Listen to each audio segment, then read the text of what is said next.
দেশি কই মাছের স্বাদ যদি চাষের কই মাছে পেতে চান তাহলে আমার আজকের রেসিপিটা আপনার জন্য। আসসালামু আলাইকুম। আমার চ্যানেলে আপনাদেরকে ওয়েলকাম করছি। আশা করছি সবাই ভালো আছেন, সুস্থ আছেন। তো চলুন রান্না শুরু করা যাক।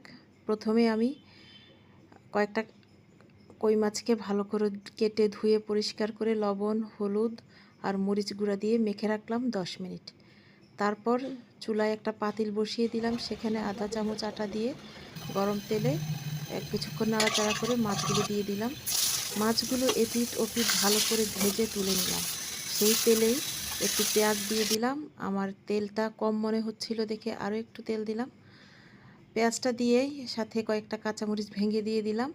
একটু ভুনা ভুনা হলে সেখানে আধা চামচ হলুদ গুঁড়া, আধা চামচ মরিচ গুঁড়া, আধা চামচ জিরা আদা এবং 1 চামচ রসুন দিয়ে দিলাম এবং লবণ স্বাদ অনুযায়ী দিয়ে একটু নাড়াচাড়া করে মশলাটা পানি দিয়ে দিলাম কষানোর জন্য। মশলাটা কষতে থাকুক, কষে তেলটা উপরে উঠে আসলে মাছগুলি দিয়ে দিলাম। মাছগুলো আরও 1-2 মিনিট মশলাটার সাথে ভুনলাম। ভুনা শেষে আমি পরিমাণ মতো পানি দিলাম, একটু ঝোলের জন্য, বেশি পানি দেব না।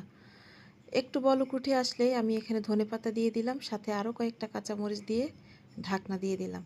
ঢাকনাটা দিয়ে আমি লবণ আবার চেক করলাম, করে 1 মিনিটের জন্য অপেক্ষা করতে থাকলাম। তারপর তেল উপরে উঠে আসলে মাছটা আমি আবার একটু নেড়ে চেড়ে নামিয়ে নিলাম। হয়ে গেল আমার দেশি স্বাদের কই মাছ রান্না। আপনিও ট্রাই করতে পারবেন, কথা দিচ্ছি খুবই ভালো লাগবে।